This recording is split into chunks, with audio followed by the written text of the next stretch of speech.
Andrew Tisch. I'm the former vice chair of the board of Cornell University, and I'm so delighted. Thank you, Madam Speaker. I'm so delighted to welcome you to the second gathering of the nonpartisan Cornell University Institute of Politics and Global Affairs. Many universities have Institute of Politics, including lesser places like Harvard and Georgetown and the University of Chicago. The Cornell University Institute is the only model in New York, in the New York metropolitan area, and it has an even broader mission, which is extended to understanding emerging geopolitical affairs. Its goal is to provide the highest level political content with prominent speakers. Obviously, we have the most prominent today, conferences and global travel in a nonpartisan manner. Today's event, featuring the perspective of the Speaker of the House of Representatives, is the perfect encapsulation of that effort. In a complex and volatile political environment, the Institute will help analyze important developments as well as provide a unique platform to guide conversation. So I urge you to become a member and to have a seat at its future events. This morning, I have the pleasure of introducing our special guest and our moderator. First, our moderator is former Congressman Steve Israel, who left Capitol Hill unindicted and undefeated to pursue a career as a writer. In addition to writing 2 critically acclaimed satires of Washington, he heads the Cornell University Institute of Politics and Global Affairs. He was a member of Congress for 16 years. He left in 2017, having served as the chairman of the Democratic Congressional Campaign Committee. He appears regularly on MSNBC and is a weekly columnist on The Hill. Our special guest today is, of course, Nancy Pelosi, the 52nd Speaker of the House of Representatives.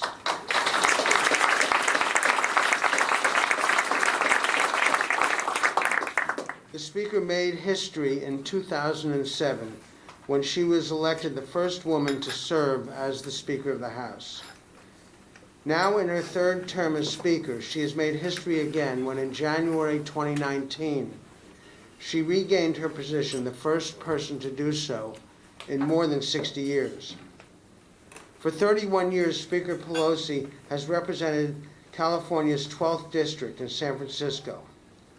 She led the House Democrats for 16 years and has served as House Democratic Whip. Under her leadership, the 111th Congress was heralded as one of the most productive Congresses in history by congressional scholar Norm Ornstein. President Barack Obama called Speaker Pelosi an extraordinary leader for the American people.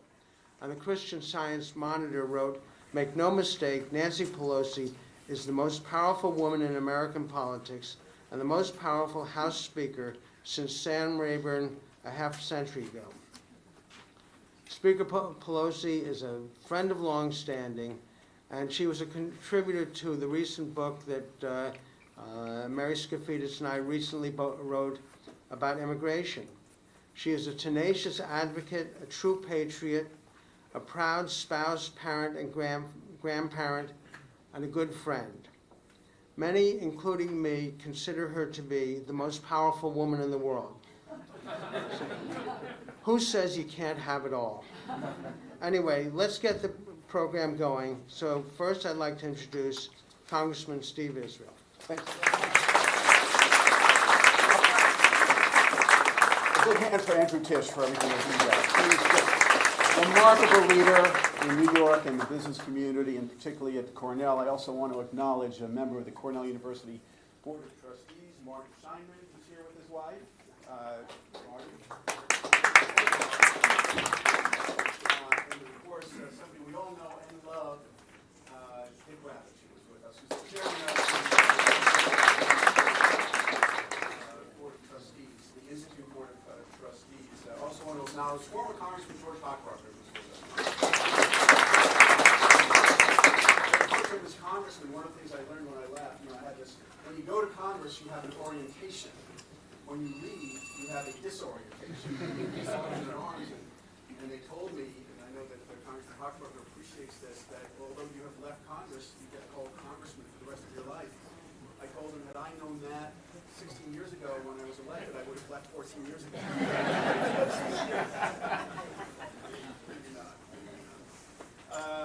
Speaker, let me just do a little bit of housekeeping, first of all, to the students and faculty at Cornell's Ithaca campus and alumni around the world. Welcome. This is being live streamed to Ithaca and on the various platforms that reach Cornell alumni. So we want to welcome our friends, our students, our faculty, our alumni to this program. I'm going to have a conversation with the speaker for about 30 minutes, and then we're going to open it up to your questions and answers. We're going to wrap promptly at 11:30.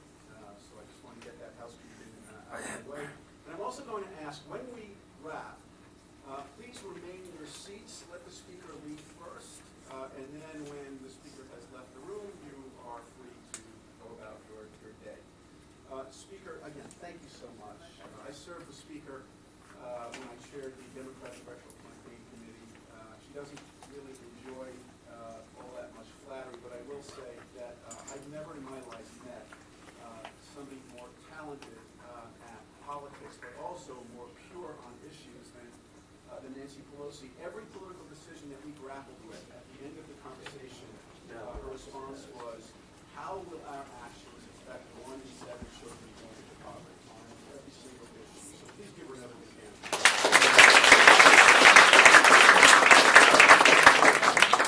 Let's dive right into the headlines, Speaker. Today's New York Times front page: tax returns and bar subpoena fuel latest clash on Capitol Hill. The Trump administration ruled out turning over President Trump's tax returns to the House on Monday and girded for a looming contempt of Congress resolution against Attorney General William Barr. The actions ratcheted up the showdown between the executive and legislative branches as Mr. Trump and his administration continued to resist the Democrats' oversight efforts on multiple fronts. The last words are very important. Oh, that's a change. Have you not heard any of what I just said?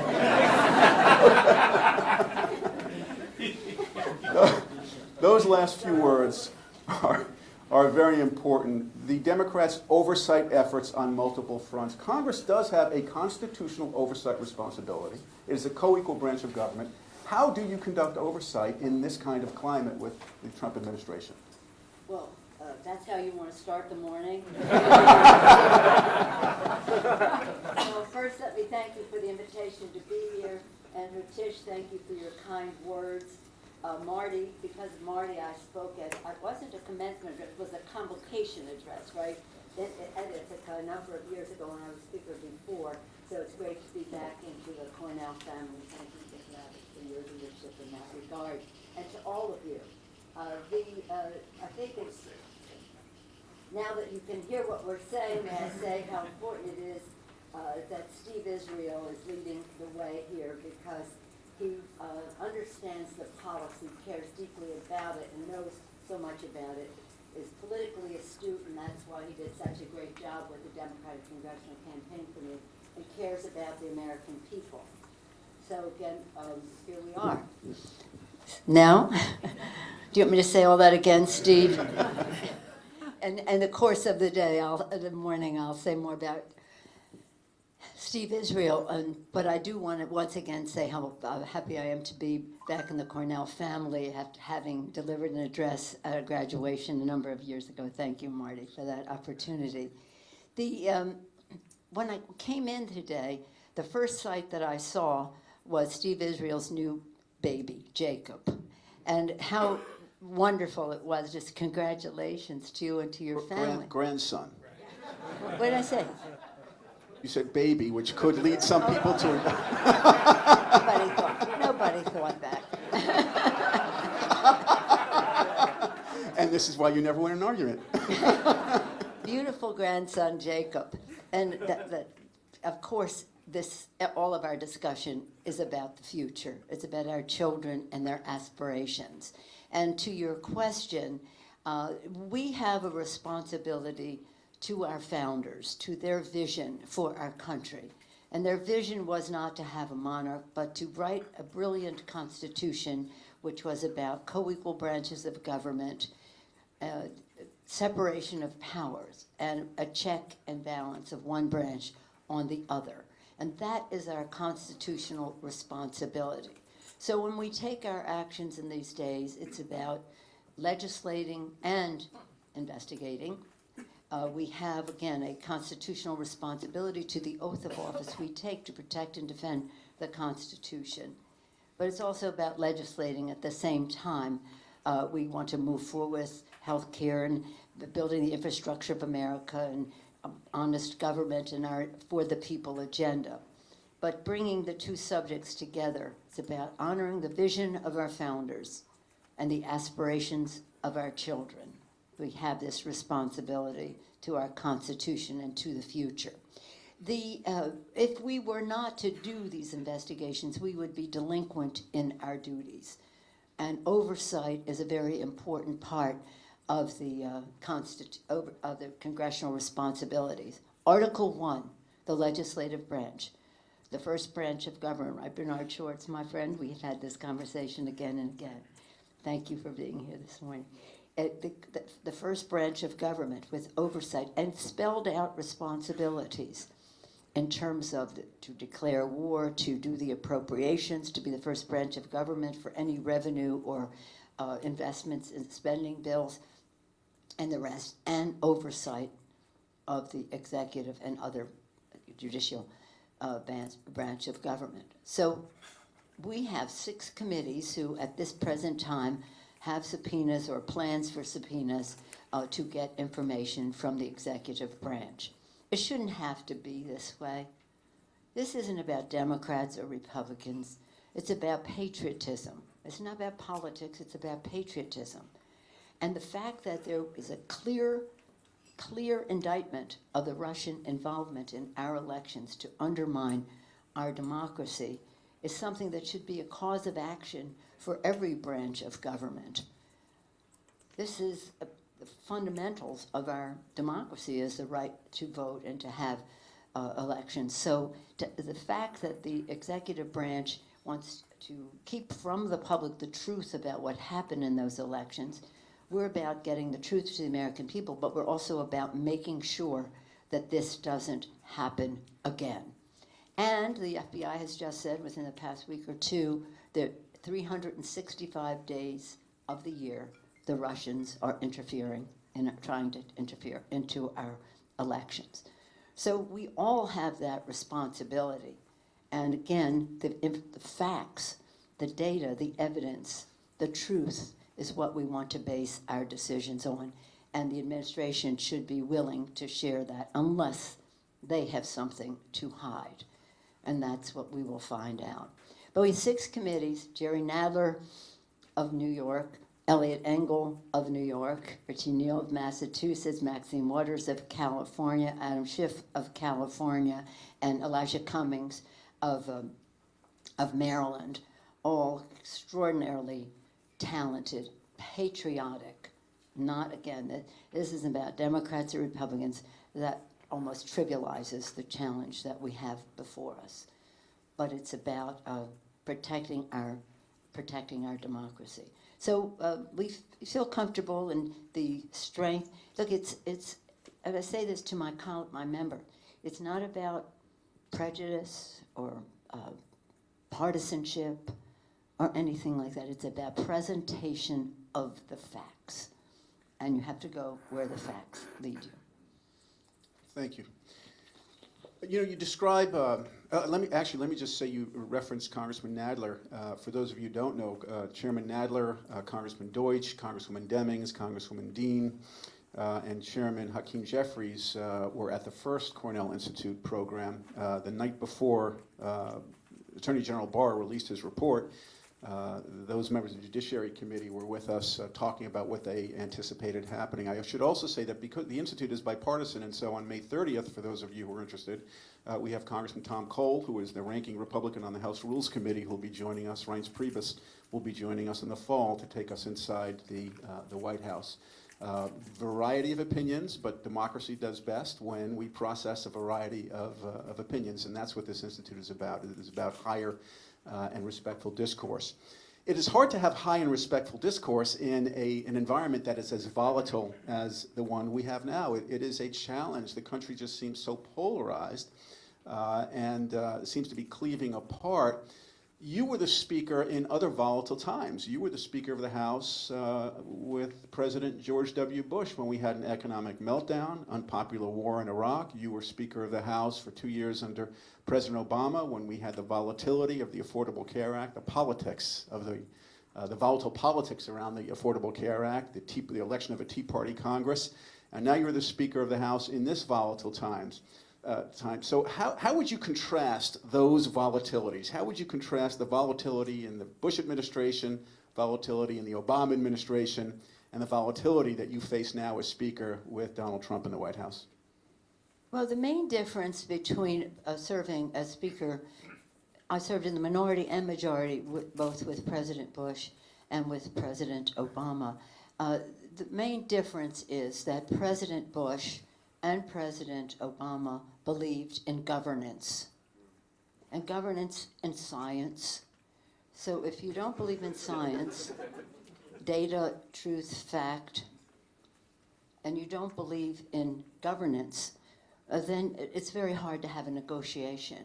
And so that would be the major difference. Now, I disagreed vehemently with President Bush on the war in Iraq. In fact, I was the Adam Schiff of that time.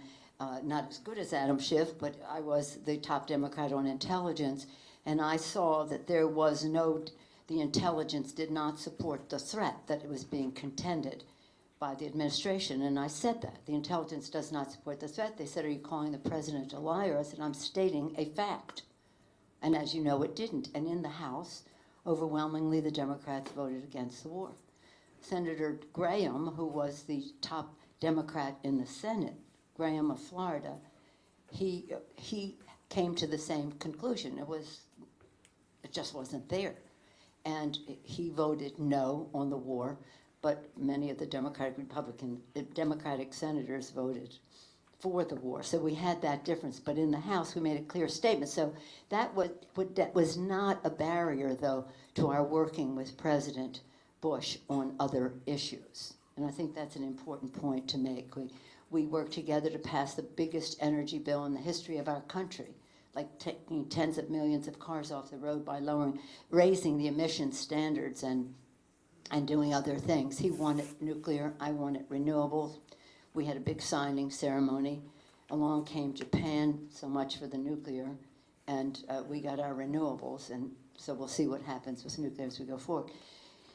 And then we had the big issue, of course, was the TARP, which was terrible, and it resulted from Bush policies, from no intervention, no supervision, no regulation or anything. And here we have this meltdown of our financial institutions, and if you want, we can talk more about that. However, we worked together to pass TARP. It was his problem, created by the Bush administration, but that didn't mean we wanted it to lie there. And quite frankly, I think passing the TARP bill was probably the most horrible for Democrats, because the Republicans never really came through with their votes. It looked like a Democratic initiative. It was about our economy, but you could not convince Main Street that it wasn't just for Wall Street. So in any event, we had our differences, but we worked together. I don't remember that much turmoil during the Obama administration. I thought it was all great. You mean after, when the Republicans stated. Now, here we are today in this wonderful place, abandoning partisanship, talking about our patriotism and the rest. And when President Obama became president, we had the majority, passed many good things. When the Republicans took over, the first thing that Mitch McConnell said is the most important thing we can do is make sure this president does not succeed. Well, that's just a really un-American statement to make. Today, on the floor of the House, of the Senate, we're not in session, well, we'll be in session later today. On the floor of the Senate, Senator McConnell is reported to be saying, doesn't matter to hear from Mueller, case closed. Case closed. No, I don't think so. I don't think so. But it's that same mentality that is just not about doing the right, getting results for the American people. But it's who he is. And no, I know this is a nonpartisan setting, but just as a matter of observation, that's just not a fact. The case is not closed. And let me just say this. My husband is a lovely man, and for some reason he gets Republican solicitations. I don't know if it's zip code or occupation or whatever it is. And recent, Dennis Neal, you know Paul well, so he gets this solicitation last week or so from Mitch McConnell, describing himself as the Grim Reaper. Now imagine if you were running for office, would you describe yourself as the Grim Reaper? He was going to kill every bill that came from the House, a Senate graveyard. Well, I have news for him. These bills are alive and well in the public mind, whether it's about gun violence protection, whether it's against equal pay for equal work, whether it's about Violence Against Women Act, whether it's a net neutrality legislation, whether it's H.R. 1 to reduce the role of money in politics, whether it's about climate action now, it's about equality, with our Equality Act to end discrimination against LGBTQ folks in our community, whether it's about infrastructure that we're working with the president on. These are alive and well. We strove for our priority issues to be those who had broad public support in a nonpartisan way. So, Grim Reaper, this is not, we have bad news for you. We have good news for the American people. So it is different because this Trump administration, again, I don't know if this is too partisan to say, but they just don't believe in governance. And President George Washington cautioned against political parties that were at war with their own government. Does that sound familiar to you? And that's just most unfortunate. They're saying that Medicare and Medicaid and raising the minimum wage are acts of socialism. No, they're not. They're about fairness in our economy. And so that's the fight that we have. But if you want, why don't you pursue your line? Are we going to hear from the audience? Yes, we will. And with about 10 more minutes of questions, and we're going to open it up. Let's pursue your priority agenda, your legislative priority agenda. Go back to the headlines. Yesterday's New York Times, quote, own the center left, Pelosi tells Democrats, or risk a disputed win. And there's a quote, own the center left, own the mainstream, Mrs. Pelosi said. Our passions were for health care, bigger paychecks, cleaner government, a simple message, Ms. Pelosi said of the 40-seat Democratic pickup last year that resulted in her second ascent to the speakership. Quote, we did not engage in some of the other exuberances that exist in our party. Can you expand on that? Yes, and of course I've taken a lot of heat. Now, I'm a left-wing Democrat from liberal, progressive, name it, from San Francisco. So I have some standing on these issues. And as I say to my colleagues, I understand your exuberance about certain issues.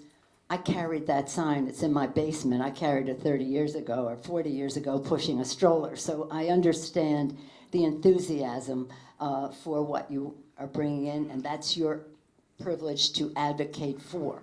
But in terms of owning the center ground, I think the center ground can be owned by the left, whether it's raising the minimum wage, securing Social Security, Medicare, Medicaid, whether it's protecting the environment, this gift of God, this beautiful planet, whether it's having climate action now as we passed the bill the other day, whether it's about stopping taking babies out of the arms of their parents.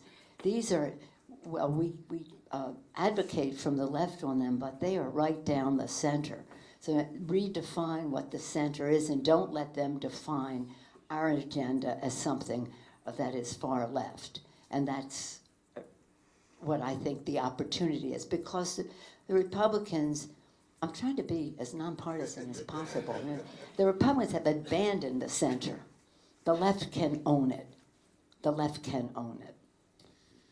You know, I was quoted in the Washington Post as saying of you that you are Toscanini conducting Coltrane. That you are Toscanini conducting a Democratic caucus that is like a jazz fusion band. And so you picked up, this will be my final question, then we'll open it up. You picked up 40 seats in right-of-center districts.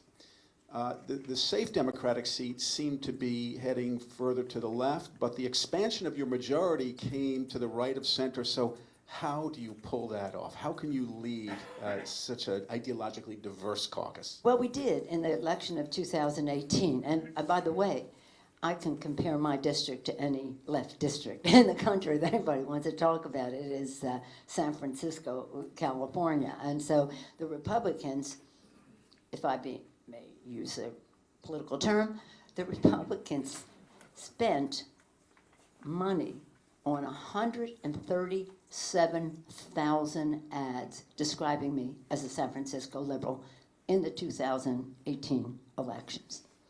And I am proudly that. And they lost. But that's their pitch. They have, just as a matter of observing of facts, they have no agenda that is addresses the income disparity in our country. They're in denial about the climate. They don't support a woman's right to choose. They don't support marriage equality. They don't support immigration, respect for immigrants to our country. They don't respect gun safety laws and the rest. So what are they going to say? Nancy Pelosi is a liberal from San Francisco. So when I talk to my caucus, which has people who represent districts like mine, unless we have 218 of those, it's not going to be a majority. So what is it that we have in common? And I say to our colleagues, our diversity is our strength, that we have all this beautiful diversity, whether it's geographic, generational, ethnic, gender identity, every possible kind of a diversity, philosophical. Our diversity is our strength. Our unity is our power. And so we have, whatever our differences, we have our common ground. And from time to time, I get credit for being a great unifier of our caucus, but I say, don't give me any credit for that. Our values are what unify us, and our values are about advancing the interest of America's working families, to end this disparity in income, to address issues that relate to our children's future, whether it's the air they breathe, the water they drink, the planet they live on. And when people ask me the three most important issues facing the Congress, I always say the same thing. Our children, our children, our children. Their health, their education, the economic security of their families, a healthy and safe environment in which they can thrive, a world at peace in which they can reach their fulfillment. So when we make these decisions, we have to do so in a way that unifies America, not divides America. E pluribus unum, that's what our founders, the guidance they gave us from many one. They couldn't imagine how many we would be or how different we would be from each other. But they knew that we had to strive for oneness. So as we have our philosophical debates, we have to do so in a way that tries to bring people together. So when we weigh the equities of go this way, go that way, does it unify? Does it get results for America's working families, for our children, honoring the vision of our founders? How about a big hand for Speaker Pelosi?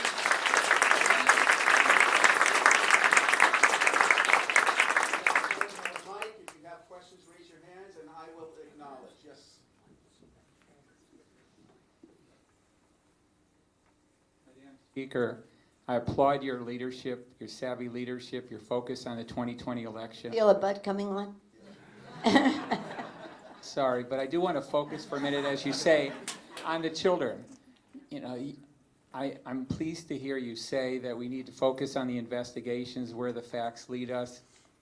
Possibly a censure resolution, you know, maybe the I word, dare I say. But I want to focus on what you said earlier. You said T, and I can't say his name, is just not worth it. But what about our democratic institutions and the rule of law, and what, God forbid, and I mean God forbid, we lose the battle and lose the war, including the 2020 election. What precedent do we set for future presidents? And more importantly, to your point, what precedent and message do we send to our children and our children's children? Well, thank you for that, with the T and the I and the, you did say censure. I do think it is important for us to hold the president accountable. If he were a Democratic president or if he's a Republican president, we take an oath of office to support and defend the Constitution of the United States. There are a number of ways to do that. And I just remind that you're all too young, but read it in history books. It's my youth, it's history to you.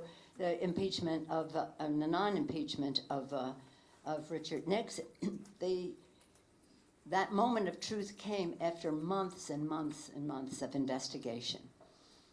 And then the facts were so clear.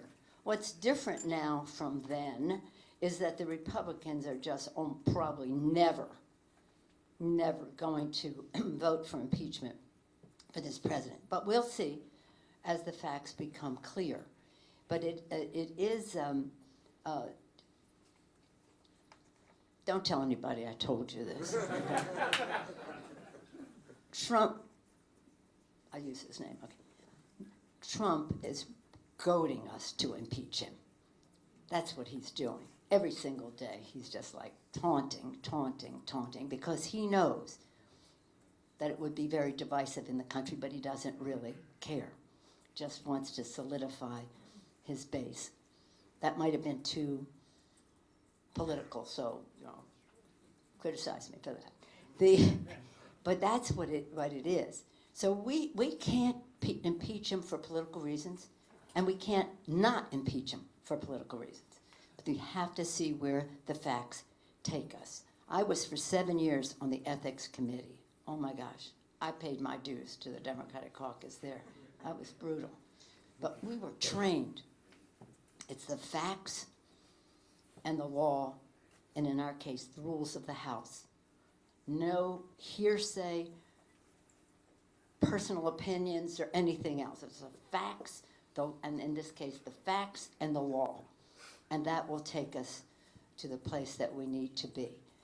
Actually, it might be interesting to note that in the impeachment, articles of impeachment for Richard Nixon, Article 3 was that he ignored the subpoenas of Congress. That could be part of an impeachable offense. Every day, he's obstructing justice by saying this one shouldn't testify, that one shouldn't testify, and the rest. So he's making a case, but he's just trying to goad us into impeachment. And wherever you go, I say to my colleagues, whatever it is, be ready. And whatever it is, we'll be ready.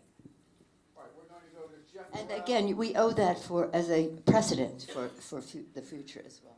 We'll go to Jeff Corral, and we'll take you, ma'am. I'm sorry, I can't really recognize you. And then, yes, number 2, what's your name? Me. Andrea Weiss. Andrea, very good. Okay, so we'll go to Jeff, Andrea, Dick Ravitch, and then we're going to work our way back here. And I'll try to be briefer in my answers. I agree with you. He's trying to goad you into impeaching him. But I've met with maybe a dozen of your members who come to me for you know why. And Because you're a nice guy. real estate advice, maybe, who knows? Your daughter asked me. But I asked them all the same question. I said, when you go to these, when you meet with your constituents in town halls, does anyone talk to you about these investigations and impeachment? And the answer is always the same. Nobody brings it up. So my concern is, how do you deal with the political reality that the vast majority of Americans know who this guy is, know that he didn't submit his tax returns for, and he got elected anyway. Everybody knows what he is, and they're more interested in, bread and butter issues. What's going to make my life better, my children's life better, and they're just not interested in these investigations. So how do you figure this out? Well, we figured it out in the election of 2018. Thank you. Thank you, Mr. Guerrero, my friend. In 2018, I said to the candidates and to our members, don't even mention his name. Because as you said, the people know that they know this isn't right. So why would you antagonize people who may have voted for them? You don't want to just tell them they made a mistake. They don't think they voted the way they voted. We respect that. We want them to vote for you, to the individual candidates, because you are for the people. Lowering health care costs by reducing the cost of prescription drugs and protecting the pre-existing condition benefit. Increasing paychecks by building the infrastructure of America in a green way, and cleaner government. Very simple. Lower health care, bigger paycheck, cleaner government. That was our message in those districts. And that is our agenda. We have 10 bills now that support all of that, that we're sending over to the Senate and into the Court of Public Opinion to weigh in on the Senate. So we have to do both things at once, but one does not. You're right, and I travel all the time. This weekend I was probably in 4 or 5 cities. I say that because I don't do count Washington as one of them, I don't think. Boston, Chicago, New York, California, 4. Okay, 4 other than Washington. And that people just want to know, what are you doing to help my family succeed? And that is the unifying factor in the Democratic Party. We are there to help working families in our country succeed. And we cannot, and this is part of the challenge, because the press in Washington and here is just obsessed with the legitimate concern that we have about a president who is not honoring the Constitution of the United States and his oath of office to that. So, for example, last week when Barr was testifying in Congress, that same day, not telling the truth to Congress, that same day he was pressing the administration's case to completely eliminate the Affordable Care Act. So there's a connection between special interest and power and what they are doing. The next day we passed the Climate Action Now. That same day, the president changed all the rules that President Obama put in for offshore, determining how you can do oil drilling in our country. So they're doing terrible things to our country, to our society, to our economy, to our atmosphere, to our health, but they're getting the benefit of just getting accused of lying to Congress. So that's not a big deal to them, but it is a big deal to us. So the American people expect us to honor our responsibilities to the Constitution, but they want to see results for them. And we want to show them that there's a connection to their power, to their special interest agenda, into reducing governance. The only governance that they're interested in is in your personal life. If you're a woman, have a right to choose, or if you are a marriage equality person, then governance is a big deal to them. Thank you.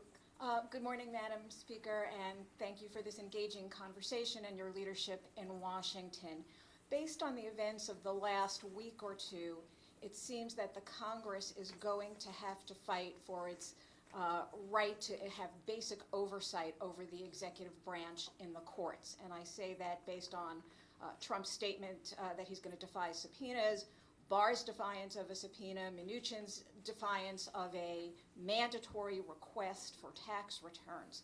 So it seems you'll be fighting in the courts. And my question is, do you think that the House would be more successful in litigation in the courts if it opened a formal impeachment inquiry? And I know that you have been very cautious about impeachment, and I'm not suggesting that the House now file charges, but do you think you would have better success in the courts if you said this litigation is in furtherance of an open impeachment inquiry, or would it make no difference? Well, I appreciate your question, and it is, here's the thing. When we talk about the courts, we have to talk about trying to make accommodation in order for us to have any level of success in the courts. So we are saying to Barr, I have sent him a letter, Chuck and I have sent him a letter, Chuck and I and the 6th chairman have sent a letter, and then the Jerry Nadler, who runs this judiciary now with Barr, his accommodations. And saying that if you don't act by 9 o'clock yesterday morning, that we're going to go to Wednesday to a contempt motion in the committee. Well, they came back and said, let's sit down, and they're going to sit down. Maybe they're sitting down right now with the Judiciary Committee, some manifestation of the Judiciary Committee. So you have to show your willingness to accommodate. But when you make those accommodations, you have to recognize, and if you read Jerry Nadler's statement, you have to recognize that you do need the unredacted Mueller report in order to exercise all of the powers of Congress, including impeachment.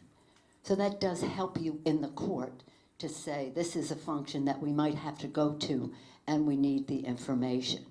Now, they are saying, well, you can't have the information because it's sources and methods and you're endangering sources. We're not endangering sources. I mean, I have a longer history on the Intelligence Committee than anybody who's ever served in the Congress. We always protect sources and methods. Well, you're endangering law enforcement activity. No. What are the law enforcement considerations? Let's talk about that. We can have an independent arbiter just say, this should be redacted, this shouldn't.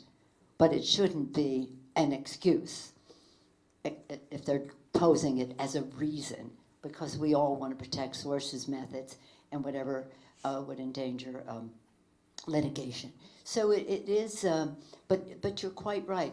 The importance of impeachment is that it is what Mueller practically said. You can't indict, maybe you can't indict a sitting president, but the Congress has other options. So we need this information in case we want to exercise other options. To your point, well, we just have to weigh it. You know, we'll see one thing leads to another. One hearing leads to another where they don't tell the truth, you know, more things, and that might take us to a place. But we have to have more, I believe we have to have more information. But our impeachment power is a justification for our getting that information. Do you have I see a young, right there. Why don't you stand up and ask your question? We have a student? Yeah. All right. What can I do as a middle school student to help our democracy? What can you do as a middle school student to help our democracy? Is that beautiful? Hooray for you. Tell us your name, darling, and your school. Naomi Schechter, and I go to Bates. How about that? Lovely to see you. We're honored you're here, and everything we do is about you, about the future, and thank you for also being an inspiration right here. Well, what I always say to young people about all of this is follow your passion. If you believe in this, learn as much as you wish about it so that you can convey to other people that there's a way to be involved. And you have this vision, this idea that you want to be helpful to save our democracy. How beautiful. Learn some things about what is happening. You don't have to learn everything, just some things about it. Have a plan to have some friends join you in that, because that collaboration is so important. And you can change the world. You just be yourself about what you care about, and take confidence, have confidence that you're on the right path. And when you show your enthusiasm, other people will be attracted to you for it. But thank you for appreciating the need for every generation to be involved in preserving our democracy. Thank you. Thank you. Dick Ravish. Madam Speaker, Mr. Chairman. on the issue that you've been talking about, what do your lawyers say about the length of time that the Republicans can keep the challenges to the exercise of your subpoena rights, your right to get his tax returns? How long do your lawyers tell you that the Republicans can keep that tied up in court? And do you have clean opinion as to what the outcome is going to be? because from the perspective of many of us, we want to know whether there will be an indisputable decision at some point prior to the 2020 election that will harm Trump's political position. He's getting very political. Thank you, Mr. Chairman. Well, we have great lawyers, and so do all of our committees of jurisdiction. By the way, over 50%, Steve, of our members serve on those committees. Over 50%. So we have great involvement of our membership in some of these decisions. And then we have the House Counsel. Now, it's interesting that all of the House counsels, whether they're Democratic or Republican, from Tip O'Neill on, have just put out a statement. Now, that's Democrats and Republican House counsels have put out a statement saying the president does not have a right to spend money that has not been appropriated for the, no, we're talking about his, his usurpation of power in terms of building the wall and the rest of that. That's one of the other, we have many cases. We're in court on Affordable Care Act. We're in court on his not obeying the appropriations process of Congress and saying he's going to do his own thing. And now all of these Democratic and Republican House counsels are saying that he does not have that authority. That'll be helpful in court. We're in court on the census. They're trying to have a citizenship, which is completely opposed to what our founders had in mind, a citizen's question. So we're in court on a number of things. Some of them will be more readily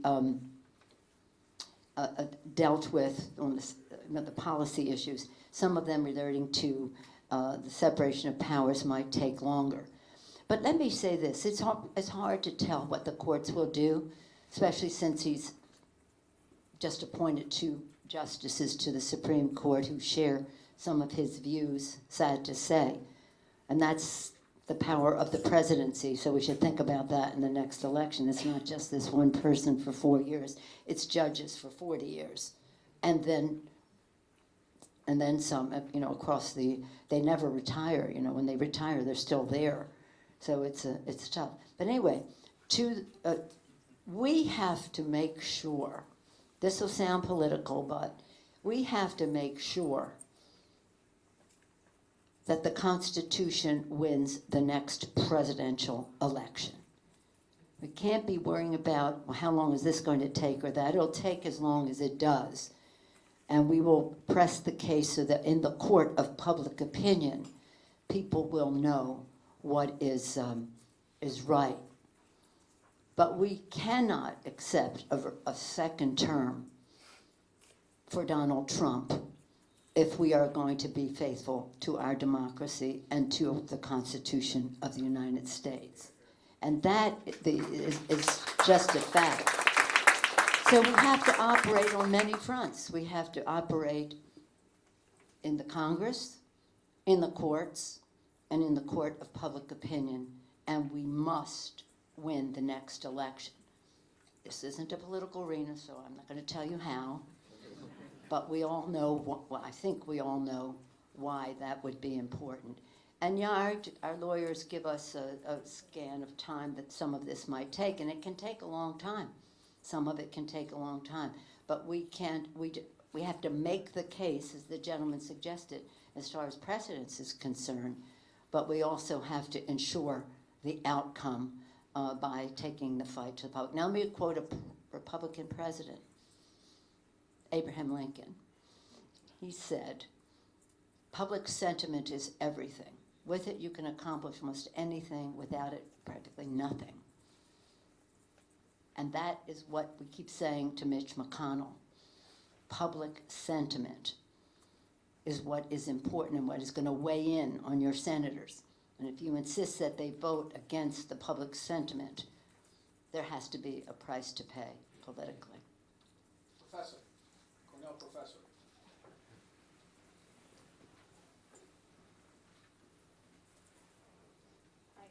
I'm actually faculty in the government department at Cornell. I can say it's an honor to have you here. Thank you. My very honor much. to be here. Thank you. Switching gears What's a your little name? bit. Alexandra Stroni. I actually teach European politics and fake news at Cornell, so all of this is extremely relevant. But switching gears a bit, voter disenfranchisement is a problem for both parties and generally our democracy as a whole. And these are battles that are taking place both at the national level and at the state level. But these are battles that need to be fought now in anticipation of the 2020 election. And I worry that since there's so much going on, that this is something that's kind of going by the wayside. So what do you think we can do, and what do you think kind of Congress more generally can do to ensure that voters can vote in the upcoming election? Well, thank you so much, Madam Professor. I just came back from Ireland and UK and actually Stuttgart to see our troops, but we were there for the 21st anniversary of the Good Friday agreements, and of course had conversations with the Brits about Brexit, and don't bother to come see us about a US-UK trade agreement if you harm the Good Friday Accords and do damage to what's happening at the border between Northern Ireland and the Republic of Ireland, just as a European thing. And they had their fake news in their election too with Brexit and the rest. But anyway, we passed H.R. 1. No, let me back up for a second. We won 40 seats in a very, very deeply redistricted, gerrymandered electorate. Very gerrymandered by the Republicans and very voter suppressed. That was not a good atmosphere for us. And we won 40 seats. So we know that there has to be change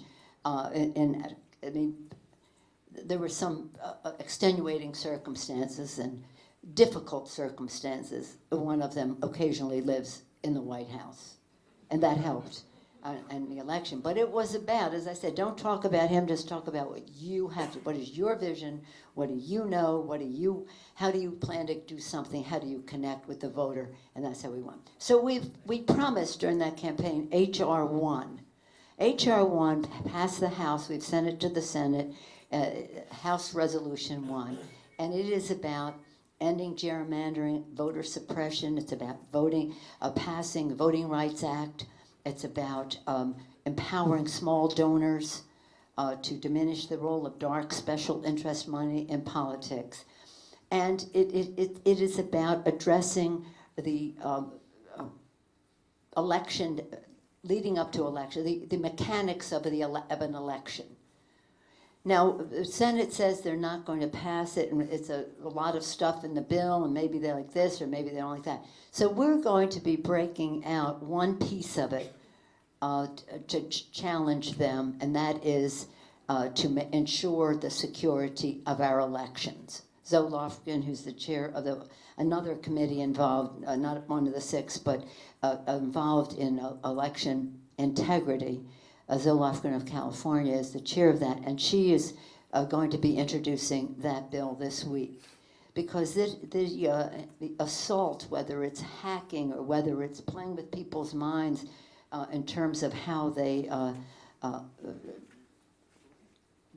just campaign, and involvement of the Russians, once again, we have to address that. And we would hope that it would be nonpartisan, that it wouldn't be partisan. Now, you heard how the president was casual on the phone with Putin, who he said smiled when he was talking. I don't know what kind of phone they had that he could see him smiling, but he must have been laughing at us, and that's what he interpreted as must have been laughing at us when the subject came up of Russian involvement in our elections. But they were, and they will be, and they are. So this is of the highest priority, and it's not going by the by, but it involves a great deal of technological as well as, how can I say, social media sophistication about how to deal with it. But this is as fundamental to preserving our democracy as any subject you can name, is protecting the integrity. And that is what we are determined to do. Now, mind you, in the last election, before the last election, the Republicans refused to accept our appropriations for money to the states to protect the integrity of the election. They don't want to investigate or let us know this extent of the Russian involvement in the election. Why? Why? But I do think there are a number of Republicans out there in the public who do care about that, and that public sentiment hopefully will help us get something passed in the Senate. But nonetheless, put it out there with clarity. I mean, maybe H.R. 1, it's fabulous. It has many facets. But putting it out there on its own, you're either for election integrity or you're not. And that's the public debate that we want to have. All right, so we had to call an audible because the speaker actually has to leave a little earlier than originally anticipated. So I know there are many questions.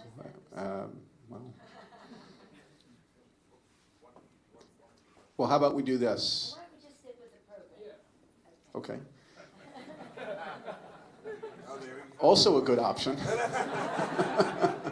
All right, so let's I know Frank Lalazarian has a question. Tom Allen, who is the publisher of City and State, which is our media sponsor, has a question. So why don't you both ask your questions, and then with your consent, you can answer both at once, and we can consolidate. Can you get the mic? Okay, Tom, you go first. This is a two-part question. How likely do you think a large infrastructure bill is likely to pass, given that the Grim Reaper is in charge of the Senate? And number two, if it does pass, are you worried that that might propel the economy and lead to a re-election of the president? And Frank, can we get the mic over here, please, quickly? Here. I have a hypothetical question. Supposedly, in the 2020, hypothetically, Donald Trump get elected, and 50% or more of the people vote for him. Do you think the wish of the people, 50% or more, that get him elected should be honored and allow him to be a president without too much interruption or not? Oh, I think we have to respect the vote of the people. But let me just say this, and I may stand up so I can see some of you in the back. Winning an election is a decision. You decide you're going to win. And therefore, you make every decision in favor of winning. You know what I'm saying? Nobody understands that better than Steve Israel. And congratulations to you, Steve, and your association with Cornell here. Congratulations to Cornell as well for having you. He's just brilliant. Policy, politics, people. That's what Steve Israel is about. So to your point, no, what we respect the vote of the people. I'm not sure that President Trump would have respected the vote of the 2020 election if we had won by a few seats, by a few votes. He would have challenged whatever it is. But we aren't. That's not who we are. Yes, if he wins, but we have to make a decision that he's not going to win, and that decision sometimes has an unease for some people who may want to go way in one direction or the not, rather than saying we just have to win, true to our values, so that we can do so many good things for the American people. And again, as a liberal from San Francisco, I can say I can't get any liberal agenda done unless we win right down the middle, in the mainstream, and take our liberal agenda right down the middle. But no, we have to respect the results of the election. I don't believe that he would have, but we have to. In terms of your questions, which were twofold, one about do we think an infrastructure bill will pass, and if it does, are we concerned that it might re-elect Trump? We can't be bothered with that. We have a responsibility to the people to get results for them, to build the infrastructure of our country, to create good-paying jobs, to do it in a green way, to protect our environment, to promote commerce, to improve the quality of life of people, and to have workforce development that trains people for these jobs as we go forward. It's really central to having an economy that works for many more people. So people say to me, in fact, don't tell me that I told you this part, but some people have said to me, why are you even talking to him when he's not sending you the data and this or that? And why would you want to give him a victory and this or that? I said, that's what this is about. We're about results for the American people. And if we can have this success with him, because he needs this, you know, the only thing they have succeeded in passing was their tax scam that gave 83% of the benefits to the top 1% of the people in our country, and then increased the national debt by $2 trillion and said we're going to cut Medicare and Medicaid and disability benefits on Social Security to offset that. So that's their success. That was their HR 1. Our HR 1 is to clean up, to have cleaner government. So do I think it's possible? Yes. We had every conversation I've had with the president since his election, 80% of them, let me say, have been about included infrastructure. So he really does want to do this. How that is defined, he said, I want to do roads. I said, no, you want to do roads, you want to do mass transit, you want to do broadband, you want to do satellite infrastructure, because so much, even farming is precision farming. And we really have to be preeminent in the world in our economy, and we have to. And remind that President Eisenhower, not remind, but in the history books, President Eisenhower, when he did the interstate highways, it was a national security issue to unify our country. And it was Al Gore's father who introduced the bill, and it was Sam Rayburn and Lyndon Johnson who got it passed. So it was bipartisan then, it should be bipartisan now. So I think it's possible if it's paid for, and that's what we've put the ball in the president's court. How would you pay for this? How would you invest in the future for our infrastructure? And if it has proper investments, I think he should be able to persuade the Republicans in Congress to support it. But we can't walk away from an initiative that could be positive for the American people, because it might have some upside for the President of the United States. But let me just say this in as nonpartisan a way as I possibly can, because I do believe that we have to be thinking, again, more patriotically and less political as we go into this election. This president is undermining the Constitution of the United States. But not only that, think of who we are as a country. Think of who we are as a country.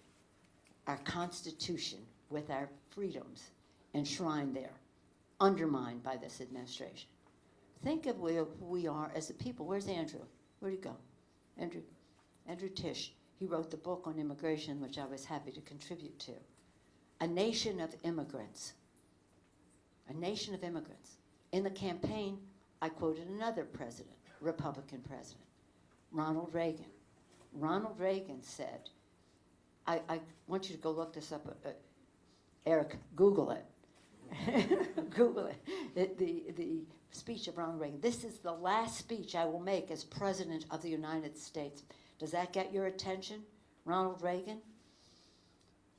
Ronald Reagan, and I want to deliver a message to the country, communicate a message to the country I love.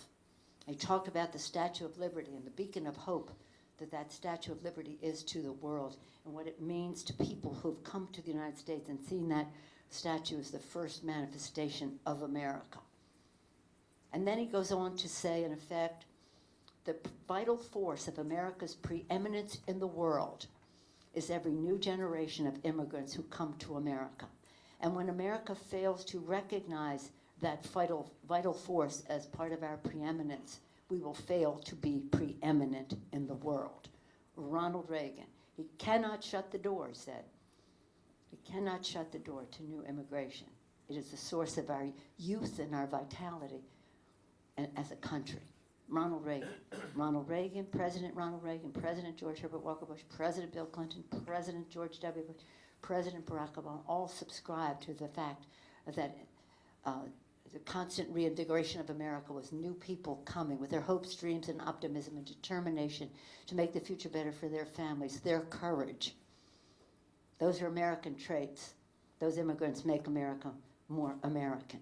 They all subscribe to that until this president. Shameful in his disrespect for people. So our Constitution, our people, our beautiful terrain, this beautiful country that God gave us, I believe that it's God's creation. We have a moral responsibility to protect the whole planet. But degrading the environment of our beautiful continent, our beautiful country. So whether you're measuring it by our freedoms, our Constitution, the people we are, the land that we are. But Teddy Roosevelt established the National Park Service, recognizing that as part of the infrastructure of America to be protected. And then our values. You see a budget that says, give $2 trillion to the rich and corporate America and take it out of Medicare, Medicaid, Social Security, and the rest. Reduce investments in education so that we don't increase the deficit.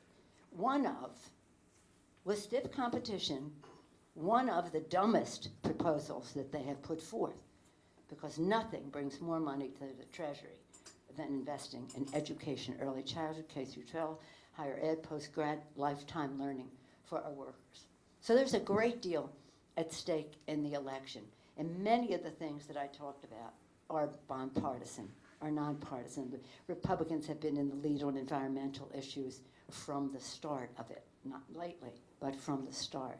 Our Constitution, our respect for immigrants, as I mentioned, bipartisanship in terms of presidents. So this is not partisan. This is, again, American.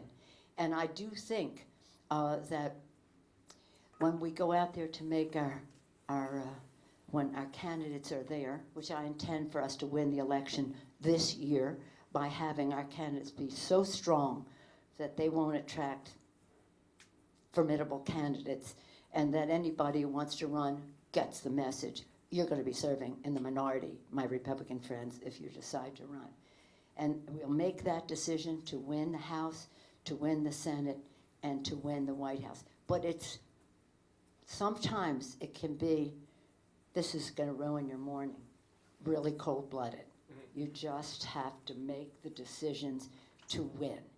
And in my 4 cities that I visited, Boston, Chicago, here, and California over the weekend, my favorite button that I saw along the way is Democrat for President. Democrat for President. The people just want to win because so much is at stake, it's unthinkable that this particular person, I'm not talking about any other Republican, I'm talking about this particular person, would be elected because of the damage that he is already doing to our country. Now we're getting a little partisan, so I think we should probably bring this to a close. But let me leave you with this hope that there is really a willingness in our country to embrace who we are as a country. About, young people don't care about party. They're not. They're interested in net neutrality, or they're interested in the climate crisis, and they're interested in, are they going to have a job, and the cost of college. But the party doesn't mean anything to me. It's a question of finding out who has their interest at heart, and we think we do, and feel confident in that debate. But it is incumbent on us as Democrats to be as values-based, weighing the equities, unifying for our country. We have a different, really almost nonpartisan responsibility. But in order for us to achieve that, we have to win. And we have to win in a unifying way for our country. That would be the victory for our Constitution. So I thank all of you for coming today. I thank Steve Israel for his tremendous leadership. And by the way, Steve, in addition to being chair of the committee, the Democratic Congressional Campaign Committee, was chair of our messaging committee that took us on a path to be very laser-like, jackhammer. So in the elections, we are own the ground, not yield one grain of sand, jackhammer in the specificity and clarity of our message, and have the best possible values-based candidates to put forward. So it was enjoyable for me to be with all of you. I thank Cornell for the magnificent academic institution that you are, You beat out Stanford in the New York City thing. Okay. Congratulations on that. Marty, you like that, huh? Marty's got a thumbs up on that. And I asked one of the students earlier, what do we call graduates of Cornell? He said, Cornellians. I said, well, like an animal or something. Maybe go Bears or something. What do you say? Go Big Red? Go Big Red. Go Big Red. Go Before, Big Red. or blue. Before we thank the speaker and she leaves, let me invite you on May 16th. We're having a private dinner with the Chinese Consul General to discuss trade and the economy. Congressman Tom Cole, Republican ranking member of the House Rules Committee, former chairman of the National Republican Congressional Campaign Committee, will be here on May 30th. Congressman Schiff will be with us on June 18th. Reince Priebus will be with us in the fall. And in July, we're convening a Peace Games for new members of Congress at the U.S. Institute for Peace, where we're going to simulate a nuclear escalation on the Korean Peninsula and help them manage that problem. All through the Cornell Institute of Politics and Global Affairs. Big hand for the Speaker of the House, Nancy Pelosi. And please stay where you are as the Speaker exits.